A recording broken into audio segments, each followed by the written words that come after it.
Assalamualaikum warahmatullahi wabarakatuh. Hai Sobat PTA, selamat datang di podcast Pengadilan Tinggi Agama Gorontalo Bincang-Bincang Pentagon yang nantinya akan hadir secara rutin di kanal YouTube Pengadilan Tinggi Agama Gorontalo Media bersama saya Vira Devi Arianti yang akan menghadirkan narasumber-narasumber yang menginspirasi dan berbagi pandangan tentang peradilan agama.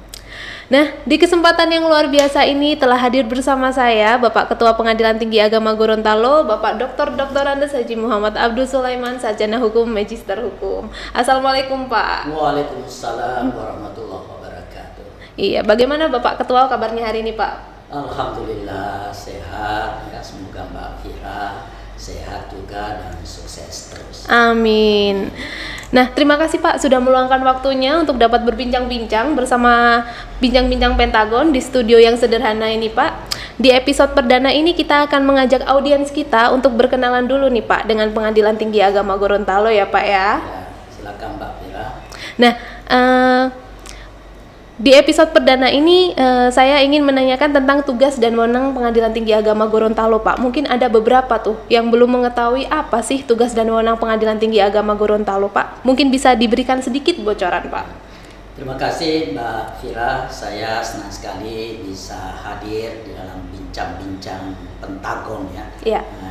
Ini tadi disampaikan ini episode perdana ya. Iya betul Pak. Saya ucapkan selamat. Ini sebuah prestasi yang besar dari teman-teman IT Pengadilan Tinggi Agama Gorontalo yang sudah menyiapkan sebuah media yang bisa dijadikan sebagai public campaign terhadap apa sih yang selama ini dilaksanakan oleh Pengadilan Tinggi Agama Gorontalo.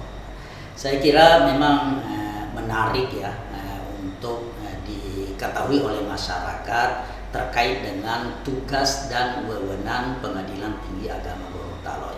Dalam kesempatan perdana ini saya ingin menyampaikan tiga kewenangan Pengadilan Tinggi Agama Gorontalo. Yang pertama kewenangan untuk menyelesaikan perkara pada tingkat banding yang menjadi kewenangan pengadilan agama. Yang kedua, memiliki tugas untuk memberikan layanan hukum dan konsultasi hukum jika seandainya ada masyarakat yang membutuhkan penjelasan-penjelasannya yang berkaitan dengan masalah hukum, terutama hukum yang berkaitan dengan kewenangan pengadilan agama. Kemudian yang ketiga, Pengadilan Tinggi Agama Gorontalo sebagai forpos Mahkamah Agung di Provinsi Gorontalo itu memiliki tugas dan wewenang untuk memberikan pembinaan dan pengawasan kepada satker-satker atau pengadilan tingkat pertama yang ada di wilayah yurisdiksi Pengadilan Tinggi Agama Gorontalo. Sampai sekarang ini kan ada 6 ya, ada 6 pengadilan agama, Pengadilan Agama Gorontalo kelas 1A, Pengadilan Agama Limboto kelas 1B, kemudian ada Pengadilan Agama Marisa, Pengadilan Agama Tilamuta, Pengadilan Agama Suwawa, dan Pengadilan Agama Kuandang. Itu masing-masing kelas 2. Jadi itu 3 hal yang menjadi tugas dan wewenang Pengadilan Tinggi Agama Gorontalo. Nah, menarik nih Pak. Yang tugas dan wewenang pengadilan agama, nah itu ada apa saja Pak? Jadi tadi ya di bidang penyelesaian perkara ya, betul. Ada kewenangan yang diberikan. Kewenangan itu diberikan oleh peraturan perundang-undangannya. Dalam hal ini kewenangan pengadilan agama diatur dalam Undang-Undang Nomor 7 Tahun 1989 tentang peradilan agama. Kemudian diadakan perubahan ya dengan Undang-Undang Nomor 3 Tahun 2006. Kemudian perubahan terakhir dengan Undang-Undang Nomor 50 Tahun 2009. Dalam undang-undang yang saya sebutkan tadi ada beberapa kewenangan ya, dalam kaitannya dengan penanganan perkara, yaitu penyelesaian sengketa di bidang perkawinan. Kemudian penyelesaian sengketa di bidang waris, hibah dan wasiat. kemudian penyelesaian sengketa di bidang wakaf, ya, zakat, infak dan sedekah, dan kemudian penyelesaian sengketa di bidang ekonomi syariah. Khusus untuk bidang perkawinan, yang ini menjadi perkara yang paling banyak diajukan oleh masyarakat, itu di dalam penjelasan undang-undang yang saya sebutkan tadi, itu ada sekitar 22 kewenangan, ya, jenis perkara yang ditangani oleh pengadilan agama. Di antaranya ada perkara perceraian, perkara perceraian yang dari gugatan cerai dan cerai talak, ya. Kalau gugatan cerai diajukan oleh pihak istri, kalau cerai talak diajukan oleh pihak suami. Dan sekali lagi ini perkara perceraian ini yang mendominasi, ya, perkara yang ada di pengadilan agama. Nah, ini menarik ini Pak, ya, karena kewenangan di bidang perkawinan Pak, yang di dalamnya terdapat perkara perceraian. Ya, nah, itu terdapat semacam stigma Pak di lingkungan kita, bahwa pengadilan agama itu memiliki kontribusi terhadap peningkatan perceraian Pak. Nah, apa yang perlu diluruskan Pak dalam hal ini Pak? Ya, memang bisa saja ada yang menganggap seperti itu, ya, karena negara sudah memberikan tugas kepada pengadilan agama untuk memberikan penetapan, ya, terhadap terjadinya perceraian. Tetapi kan itu tugas negara, ya, dan pengadilan tidak mencari-cari siapa yang mau cerai. Nanti kalau diajukan ke pengadilan, ya, sudah terjadi sengketa, setelah terjadi perselisihan, kemudian mereka mengajukan perkaranya ke pengadilan. Tapi yang perlu saya ingin jelaskan di sini bahwa sebenarnya pengadilan agama itu diberi tugas untuk memberikan keadilan hukum dan kepastian hukum. Jadi tugasnya bukan untuk menceraikan pasangan suami istri, ya, meskipun dalam rangka keadilan dan kepastian itu ujungnya itu terjadi perceraian. Tetapi tidak semua dalam rangka keadilan dan kepastian ujungnya terjadi perceraian, karena ada juga gugatan cerai atau cerai talak yang diajukan di pengadilan justru tidak sampai terjadi perceraian, ya. Bahkan pengadilan agama dalam proses pemeriksaan itu selalu dimungkinkan, ya, terjadinya perdamaian, ya, sehingga dibuka kesempatan mediasi, ada namanya mediasi mandatori. Itu kewajiban pengadilan untuk mengadakan mediasi. Kalau misalnya tidak berhasil di mediasi yang wajib tadi itu, sepanjang belum putus perkawinan itu, pencari keadilan masih memungkinkan untuk melakukan mediasi yang namanya mediasi sukarela, ya. Di tingkat banding juga masih memungkinkan ada mediasi sukarela, ya. Jika memungkinkan terjadi perdamaian, ya, perdamaian di bidang perceraian itu kan ujungnya tidak cerai, ya. Ujungnya tidak cerai. Jadi seperti itu Mbak Fira. Nah, terkait dengan tugas-tugas tadi Pak, siapa saja sih yang dilayani oleh Pengadilan Tinggi Agama Gorontalo dan pengadilan-pengadilan agama lainnya Pak? Ya, makasih Mbak Fira. Jadi tadi di samping tugas menyelesaikan perkara, ya, ada tugas yang kedua, memberikan layanan hukum, ya, kepada masyarakat yang membutuhkan layanan, ya.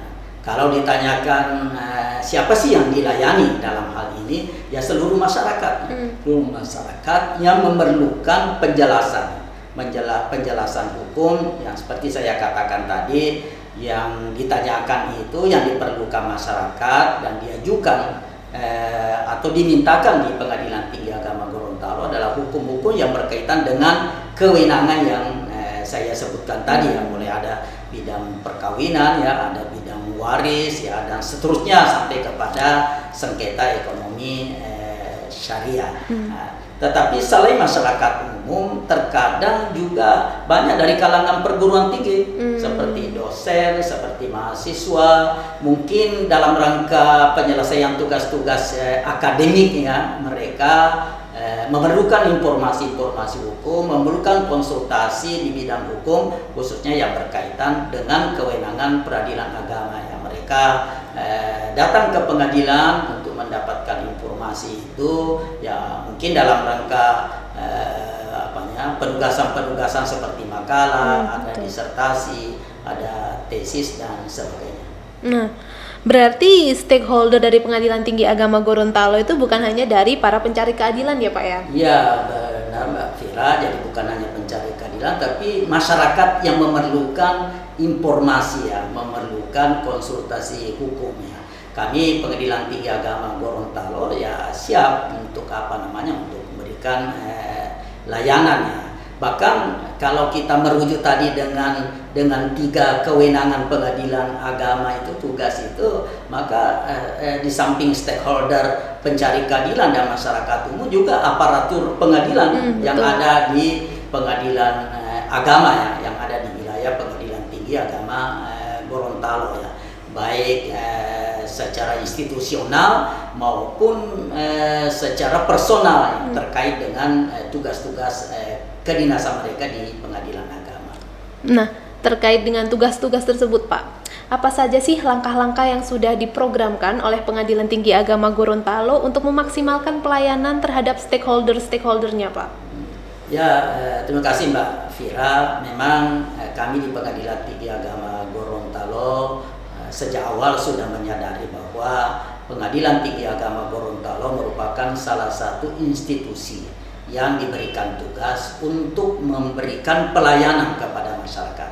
Karena itu kami selalu berkomitmen ya untuk menciptakan kerja-kerja yang kreatif ya, kerja-kerja yang inovatif agar kami dapat memaksimalkan layanan yang kami berikan kepada masyarakatnya. Sebenarnya banyak sih yang langkah-langkah yang kami lakukan atau kegiatan-kegiatan yang kami lakukan. Tetapi yang ingin kami tekankan di sini bahwa dalam kaitan dengan pelayanan masyarakat ya, kami selalu mengutamakan kemudahan dan ketepatan layanan.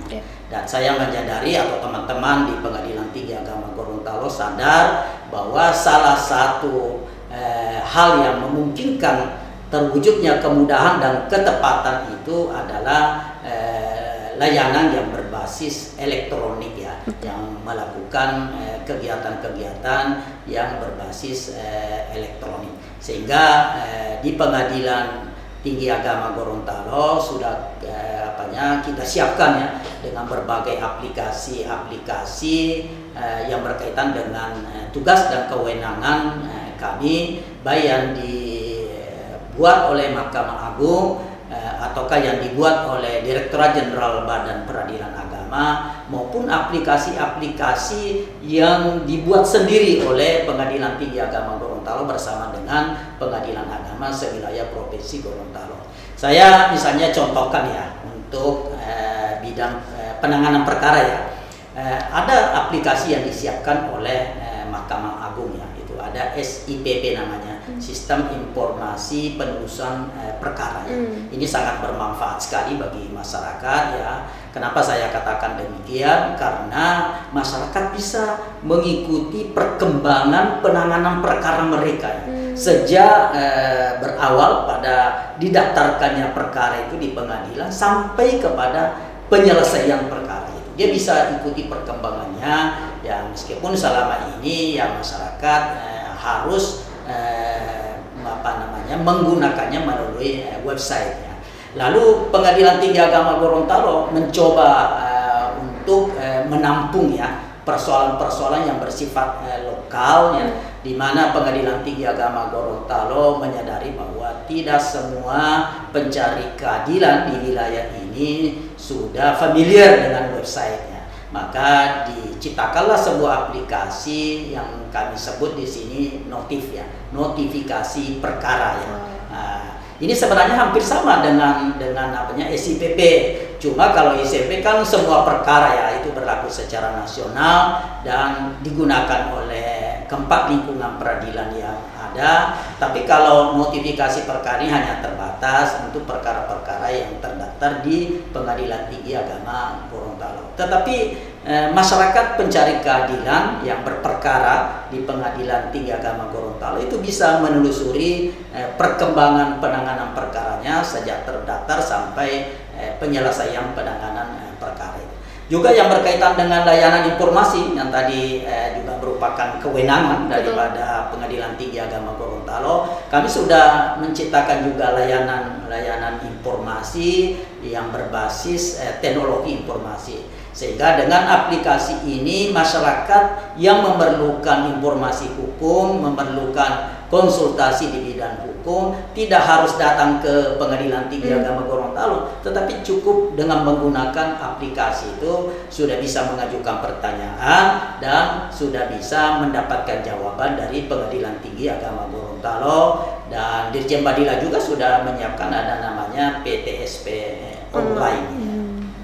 Wah, keren ya Pak ya. Berarti sekarang masyarakat kita semakin dimudahkan dan semakin dimanjakan dengan fasilitas yang sudah disiapkan oleh Pengadilan Tinggi Agama Gorontalo ya Pak ya. Ya benar Mbak Fira, karena memang kami punya asas yang saya harus implementasikan dalam pelaksanaan tugas ya, terutama dalam penyelesaian perkara. Ada asas sederhana, cepat dan biaya ringan. Wah. Apalagi kami juga di sini masih berkedudukan sebagai ASN ya, aparatur sipil negara, punya portfolio ya, yang berakhlak ya. Salah satu di antaranya adalah berorientasi pelayanan. Betul sekali. Orientasi pelayanan yang brandingnya ya, employer brandingnya itu bangga melayani bangsa. Wah. Saya kira itu ya Mbak. Iya, Pak, mungkin untuk terakhir nih Pak, terdapat ada closing statement untuk audiens kita Pak. Ya, terakhir saya hanya ingin menyampaikan bahwa Pengadilan Agama itu adalah lembaga kekuasaan kehakiman ya. Kalau kita merujuk kepada teori trias politika, itu kan ada terbagi kekuasaan negara ya, ada kekuasaan eksekutif, ada kekuasaan legislatif, dan ada kekuasaan yudikatif ya. Pengadilan Tinggi Agama Gorontalo bersama dengan pengadilan agama lainnya itu masuk sebagai lembaga yudikatif ya, dan itu berpuncak, pembinaannya berpuncak pada Mahkamah Agung ya, pada Mahkamah Agung sebagai salah satu lembaga tinggi negara ya. Jadi jangan karena ada kata-kata agama pada pengadilan agama itu masih dianggap bahwa pengadilan agama itu berada di bawah Kementerian Agama. Ya. Karena dia berpuncak, sekarang ini sudah berpuncak ke Mahkamah Agung. Memang dahulunya sebelum tahun 2004 ya, 2004 sebelum ada sistem satu atap ya, memang lembaga-lembaga pengadilan berada di bawah departemen yang dahulu itu ya, yang dulu namanya departemen, sekarang Kementerian. Pengadilan Agama dalam hal ini berada di bawah Kementerian Agama ya, bawah Kementerian Agama. Tetapi setelah 2004 itu sudah satu atap, baik pembinaan teknisnya maupun pembinaan administratifnya, pembinaan finansialnya itu semuanya berpuncak kepada Mahkamah Agung.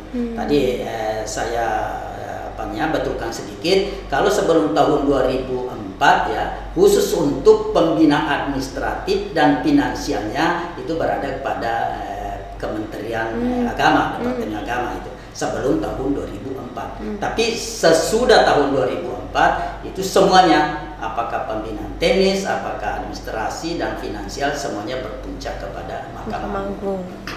Saya kira itu Mbak ya.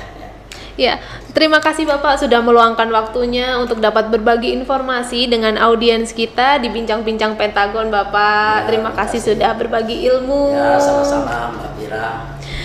Nah, kita cukupkan episode perdana Bincang-Bincang Pentagon hari ini. Sampai jumpa di episode selanjutnya. Mohon maaf apabila terdapat salah kata. Wassalamualaikum warahmatullahi wabarakatuh. Waalaikumsalam warahmatullahi wabarakatuh. PTA Gorontalo hebat.